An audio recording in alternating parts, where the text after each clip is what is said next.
Shalom, shalom bien-aimés, que Dieu vous bénisse. Voilà, ça fait un moment qu'on n'a plus parlé ensemble en vidéo et aujourd'hui on va réessayer en espérant que le problème qui était là puisse être réglé.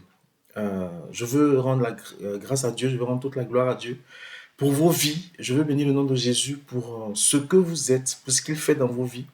Et je tiens aussi à bénir le nom de Dieu pour votre fidélité. Voilà, pour ce petit noyau, pour ce petit groupe-là qui nous suit, qui prie pour nous et que Dieu vous bénisse. Amen. Aujourd'hui, on va parler un peu de quelque chose dont on avait déjà parlé par le passé. Et je rends grâce à Dieu qui permet que cela puisse se faire. Papa, je veux bénir ton nom, je veux te magnifier et te rendre toute la gloire parce que si nous sommes là encore ce matin, c'est grâce à toi. Je prie que ma personne soit effacée. Ah, je n'ai aucune prétention ce matin. Je veux juste que Jésus, tu t'exprimes au travers de moi. Je veux juste que Père, tu parles à ton peuple. Tu parles à quelqu'un au nom de Jésus-Christ de Nazareth. Amen, amen. Alors, vraiment, j'espère que vous allez bien. J'espère vraiment que vous allez bien. Je rends grâce à Dieu aussi pour vos messages, pour vos soutiens et que vraiment Dieu vous bénisse. Merci aussi à vous de continuer de prier pour nous, surtout en ce moment-là. C'est très important vraiment de prier pour les serviteurs de Dieu que nous sommes. C'est pas évident, c'est pas facile. Et nous prions aussi que Dieu nous aide et nous guide dans l'œuvre qu'il nous confie. C'est vraiment important. Et j'aimerais aussi dire à mes frères et à mes sœurs de prier pour, vraiment, prie pour ton pasteur, prie pour la servante de Dieu, prie pour les serviteurs de Dieu que tu aimes, qui te tiennent à cœur. Prie vraiment pour eux parce que les temps sont mauvais. Les temps sont mauvais. Et quand on prie Dieu, Dieu nous parle, Dieu nous révèle des choses, Dieu nous fait la grâce de comprendre des choses. Et je pense que on a besoin de soutien. Amen. Plusieurs d'entre nous ne savent même pas qu'ils ont quitté le chemin de Dieu, qu'ils sont sortis du chemin de Dieu, ne savent même pas qu'ils ne sont plus, ou Dieu n'est plus avec eux, et que c'est les artifices, c'est le visuel qui reste, mais Dieu n'est plus là. Et il faut qu'on prie Dieu pour que ceux d'entre nous qui sont sortis du chemin de Dieu puissent revenir à la maison. Bien aimé, il faut comprendre que le Saint-Esprit peut partir sans même qu'on s'en rende compte de son absence. Parce qu'on a appris à faire sans lui. Le Saint-Esprit est mentionné dans nos assemblées, il est cité. On parle de lui, mais on ne le laisse plus diriger, on ne le laisse plus régner parce qu'on est impressionné plus par les projections, par la grandeur de la salle, par le spectacle, par le professionnalisme du groupe musical, par toutes ces choses-là, que par laisser le Saint-Esprit gérer, que par laisser le Saint-Esprit mener ce il a envie de faire. Et le Saint-Esprit est parti parfois dans de certaines assemblées sans qu'on ne se rende compte. On tombe encore sous l'émotion, on pleure encore, mais le Saint-Esprit n'est plus là. Amen. Il faut qu'on prie Dieu vraiment pour que Dieu nous donne de nous rendre compte que on ne peut pas le servir sans lui. Bien aimé, comprenons que on ne peut pas servir Dieu sans Dieu. On ne peut pas servir Dieu sans le Saint-Esprit. C'est pas nos beaux discours, c'est pas notre influence, c'est pas notre renommée qui va faire quelque chose. C'est le Saint-Esprit. Amen. Faire l'œuvre de Dieu, c'est pas simple. Qu'on soit disciple, qu'on soit chrétien ou qu'on soit serviteur, c'est pas facile. Et nous sommes des humains, qu'on soit juste chrétien ou qu'on soit responsable, peu importe, on peut aussi se tromper. Et quand on se trompe, que Dieu nous donne de savoir reconnaître et demander pardon, présenter des excuses, ça ne coûte rien. Amen, amen. Ça nous grandit, bien au contraire. Amen. Aujourd'hui, j'aimerais parler de quelque chose dont on avait déjà parlé. Hein? Et pour cela, j'aimerais me fonder sur Matthieu 5, versets 3 à 12. Et il s'agit en fait des béatitudes. C'est très important. Et je crois que c'est tellement important dans le contexte dans lequel nous sommes. Nous sommes à un moment où on a besoin d'entendre ces choses-là. On a besoin de comprendre ces choses-là. Amen, amen. J'aimerais savoir quelle est ta conception du bonheur. Quelle est ta conception du bonheur? Quelle idée te fais-tu du bonheur? Est-ce que pour toi, le bonheur, c'est ne pas être malade? Est-ce que pour toi, le bonheur, c'est juste ne pas avoir de soucis? Est-ce que pour toi, le bonheur, c'est posséder des biens terrestres? Est-ce que pour toi, le bonheur, c'est expérimenter quelques plaisirs? Je suivais un jeune, psychologiquement parlant, qui me disait que pour lui, le bonheur, c'était avoir l'argent. Parce que pour lui, on peut tout avec l'argent. Est-ce que pour toi, on peut tout avec l'argent? Est-ce que pour toi, le bonheur, c'est gagner à l'euro million? C'est gagner des fortunes? Est-ce que c'est ça pour toi le bonheur? Ici, Jésus, dans les béatitudes, nous parle exactement et précisément du bonheur. Il est important que pour Dieu, en fait, il est important que tu comprennes que pour Dieu, Le bonheur n'est pas subjectif.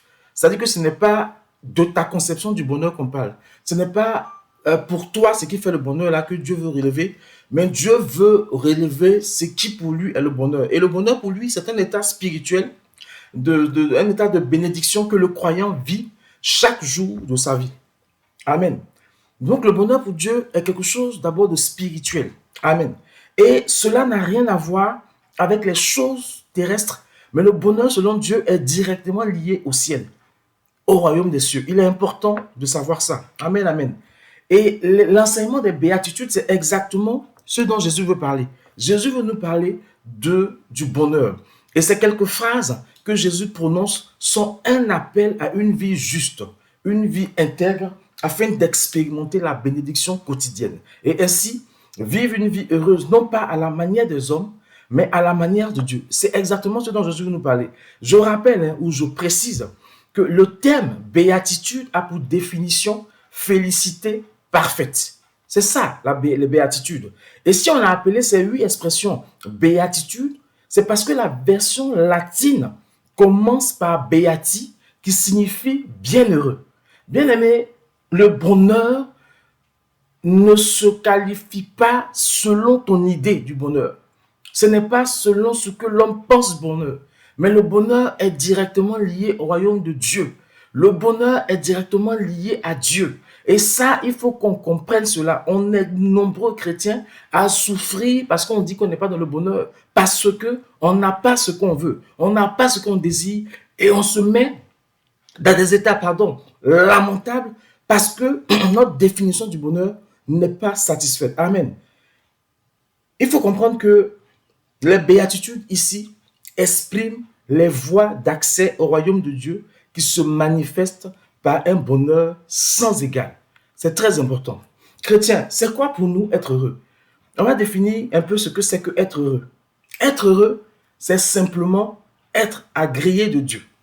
De nos jours, au fait, le terme heureux est trop synonyme de sans souci, tout va bien, la vie est belle, j'ai l'argent. Non, c'est pas ça. C'est vrai qu'au fait, quand on prend la langue française là, elle est un peu pauvre pour définir un peu ce que c'est que être heureux. Mais le terme grec que Jésus emploie précisément dans ce texte-là, c'est makarion, ce qui signifie littéralement béni. Dans l'Ancien Testament, on sait que la bénédiction était sur ceux qui ont attendu longtemps le salut. Tu attends longtemps le salut et quand le salut te trouve, on dit que tu es béni. On parlait alors de joie du salut. Amen. Ce qui veut dire que le fait même d'être sauvé devrait suffire à nous rendre heureux. Le fait même d'être citoyen du royaume des cieux devrait suffire à faire de nous des gens heureux, mais on se rend compte dans la pratique que ce n'est pas le cas. Jésus ici montre que la joie est une suprême bénédiction. Jésus montre que le salut, le fait que Yeshua se soit approché de nous, qu'il ait fait de nous des fils et des filles de Dieu, c'est suffisant à notre bonheur, c'est suffisant à notre joie. Ce qui veut dire que si je suis enfant de Dieu, et que parce que quelques éléments me manquent dans ma vie, je ne suis pas dans le bonheur, la question même de ma conversion, la question même de ma relation avec Dieu doit être remise en cause. Amen, amen, c'est très important.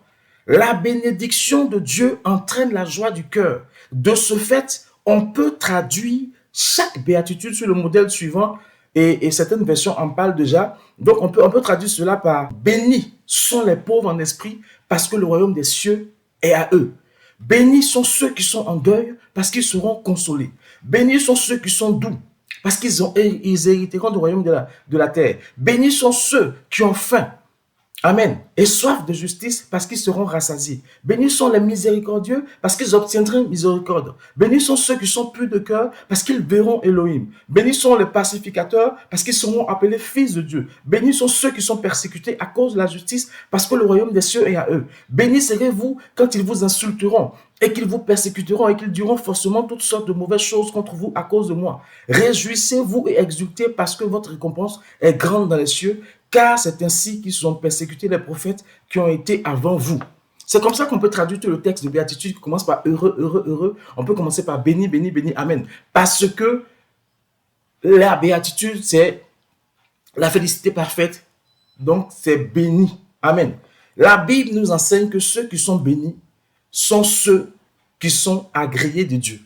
Bien aimé, si tu es agréé de Dieu, c'est que tu es béni.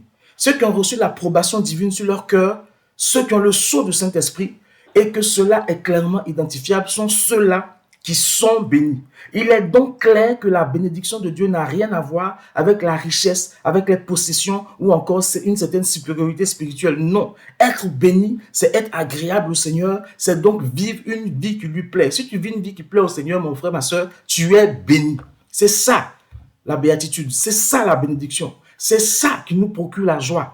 Amen. Je suis bien placé dans tous les suivis qu'on fait, que ce soit des couples, des personnes individuelles, que ce soit psychologiquement, spirituellement, pour voir que des gens ont l'argent, des gens sont riches, ils ont des cartes bancaires que je n'ai pas encore eues, mais ils sont malheureux, ils sont tristes, parce qu'ils n'ont pas Jésus, parce qu'ils n'ont pas rencontré Dieu. Et nous qui sommes chrétiens, on a rencontré Dieu, on est censé être heureux, mais c'est eux ce qu'ils ont là qui nous intéresse, alors qu'eux ils ont ça et ils n'ont pas ce que nous avons. Chrétiens, si tu es agréé de Dieu, si ta vie plaît à Dieu, alors tu es béni. Si tu n'arrives pas à être heureux dans cette situation, le problème, ce n'est pas Dieu, le problème, c'est toi.